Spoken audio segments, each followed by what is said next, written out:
menerapkan konsep tak hingga itu untuk menyelesaikan suatu masalah, terlebih dahulu kita harus mengetahui apa sebenarnya tak hingga itu sendiri. Di sini ada beberapa pengertian. Pengertian yang pertama, tak hingga atau dalam bahasa Inggris itu dinyatakan dengan infinity atau infinite yang sering ditulis dengan lambang seperti itu, lambang seperti ini. Ya, adalah bilangan yang lebih besar daripada tiap-tiap yang kemungkinan dapat dibayangkan. Jadi ketika kita membayangkan suatu bilangan yang besar, ternyata selalu ada bilangan yang lebih besar daripada bilangan yang kita bayangkan. Katakanlah kita bayangkan 1 juta adalah bilangan terbesar, ternyata ada 1.000.001 yang lebih besar daripada bilangan yang kita bayangkan sebelumnya. Misalnya kita membayangkan 1 miliar, ternyata ada 1 miliar 1. 1 triliun ada 1 triliun 1 yang lebih besar daripada bilangan yang kita anggap sebagai bilangan yang terbesar. Lebih lanjut, kata tak terhingga atau infinity tersebut berasal dari kata Latin yang berarti tanpa akhir. Tak terhingga itu berlangsung selamanya, kadang bisa digunakan untuk ruang yang tak terbatas, angka, dan hal-hal lain yang dikatakan tak terbatas karena mereka tidak pernah berhenti atau berakhir. Dan yang terakhir, tentang tak hingga itu sendiri, beberapa orang mengatakan bahwa tak terhingga bukan benar-benar bilangan. Saya juga sepakat dengan pernyataan ini, bahwa tak hingga itu bukan sebuah bilangan, tapi dia hanya sebuah konsep atau simbol yang melambangkan suatu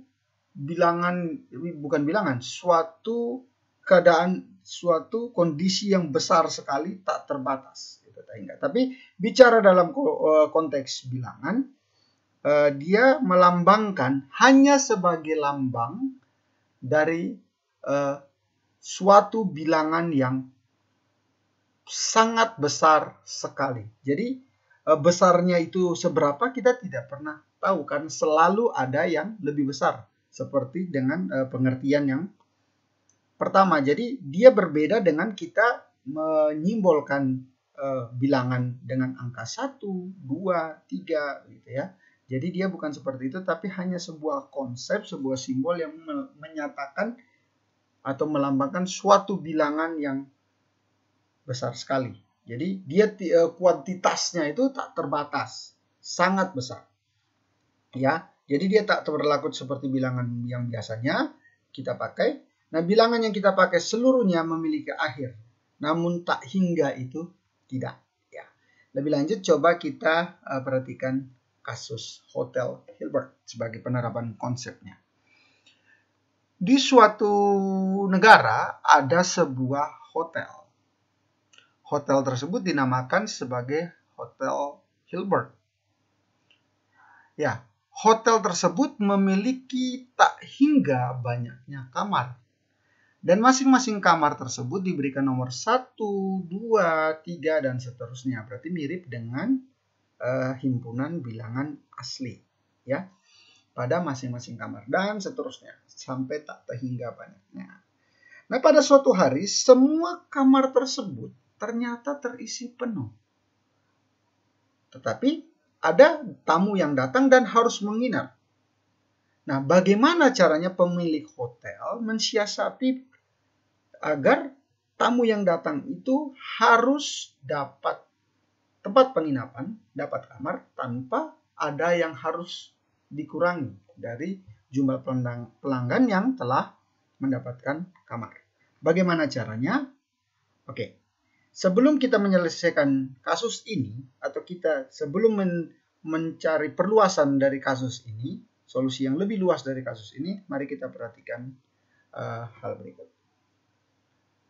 Pertanyaan yang muncul di sini, apakah bilangan bulat lebih banyak daripada bilangan asli? Kenapa saya bandingkan ini? Karena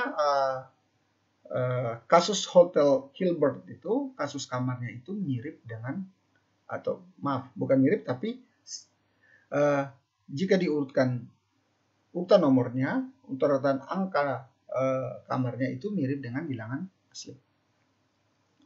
Oke, bilangan bulat sendiri dilambangkan dengan Z dari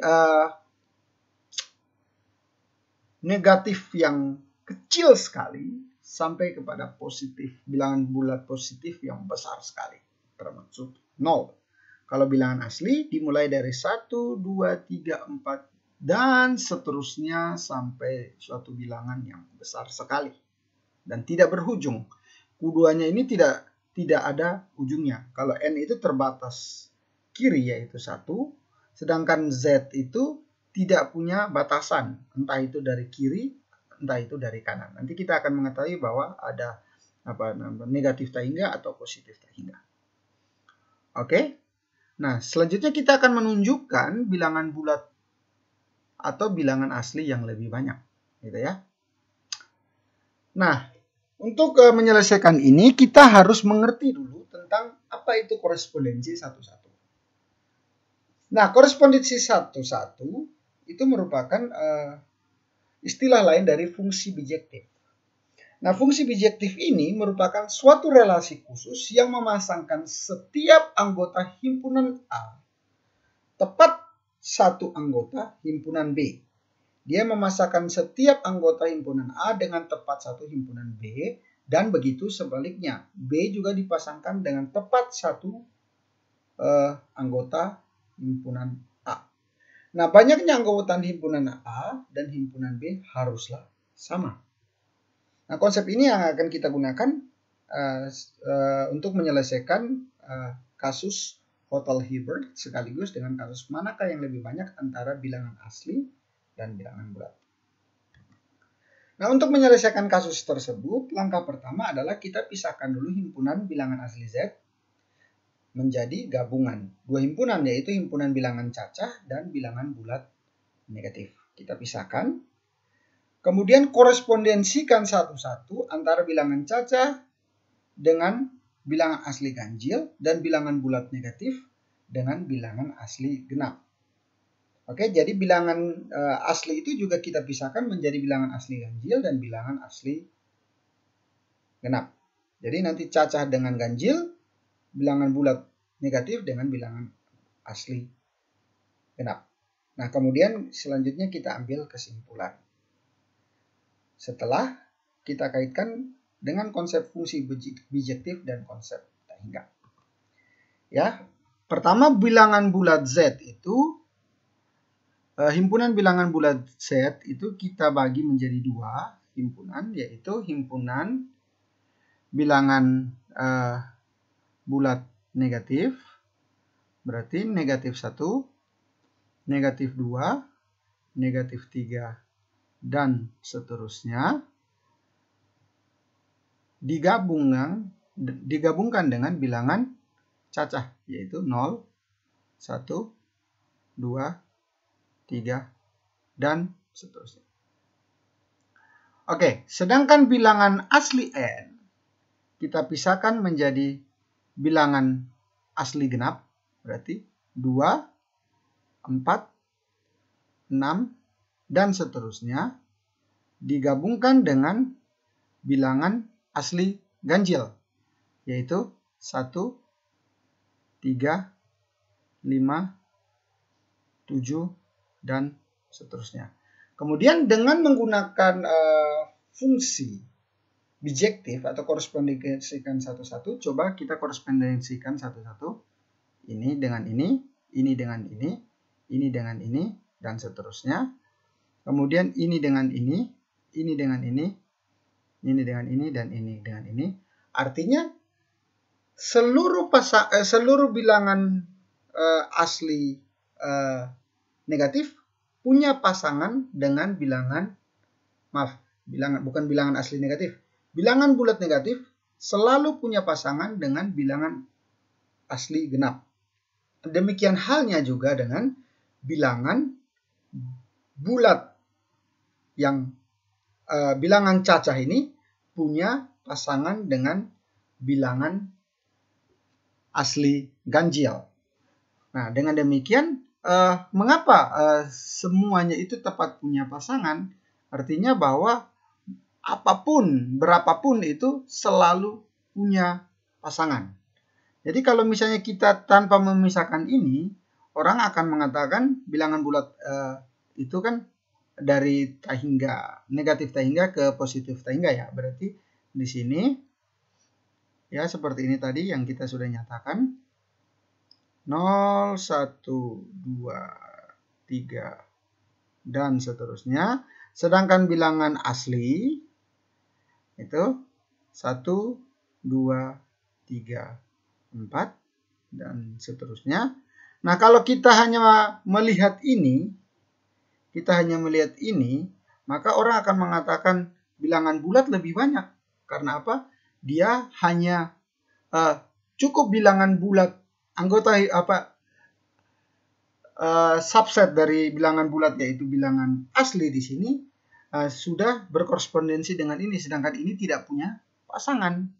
Sedangkan kalau kita pisahkan ini menjadi dengan langkah di atas, selalu punya pasangan.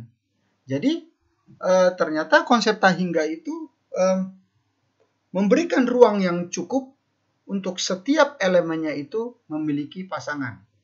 Nah, katakanlah ini sebagai kasus dari Hilbert Hotel. Nah, misalnya 0 ini adalah tamu dan dia ingin memiliki ruang yang ada pada bilangan asli, selalu pasti dia dapat tempat. Jangankan 0 atau 1 saja tamu yang datang. Berapapun tamu yang datang, selalu mendapatkan ruangan. Karena tak hingga banyaknya kamar yang ada pada Hotel Hilbert. Nah, mungkin sekian penjelasan dari saya. Semoga dapat dipahami.